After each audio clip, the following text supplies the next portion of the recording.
الرحمن الرحیم۔ السلام علیکم ناظرین، آج بدھ 2 مارچ اور جمعرات 3 مارچ یعنی آنے والے 24 سے 48 گھنٹوں کے دوران مغربی ہواؤں کے کسی زبردست سلسلے کے باعث ملک کے مختلف علاقوں میں بارشوں کے حوالے سے تازہ ترین رپورٹ کے ساتھ حاضر ہوا ہوں۔ تازہ ترین موسمی رپورٹ کے مطابق بارشوں کا سلسلہ صبح بلوچستان کے زیادہ تر علاقوں میں زبردست بارشیں برساتا ہوا، بالائی سندھ میں بھی بارشیں برساتا ہوا سسٹم جنوبی پنجاب میں داخل ہو رہا ہے۔ آج بدھ 2 مارچ دن کے دوران جنوبی پنجاب کے زیادہ تر علاقوں بھاولپور، ملتان، راجن پور، ڈیرہ غازی خان، لیا، بکھر، ظفر گڑھ، خانیوال سمیت بہت سارے علاقوں میں گرج چمک اور تیز ہوائوں کے ساتھ بارش اور بعض مقامات پر ہلکی سے درمیانی بارش، بعض مقامات پر ژالہ باری بھی ہو سکتی ہے۔ چونکہ اس سسٹم کے باعث خیبر پختونخوا کے بعض علاقوں میں بھی بارش کا امکان۔ یہی سسٹم آج شام رات سے جمعرات 3 مارچ کے دوران ملک کے دیگر علاقوں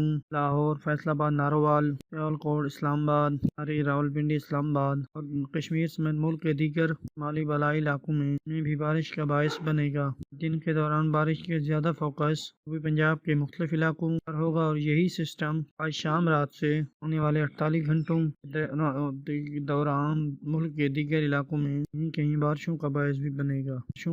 بنے گا۔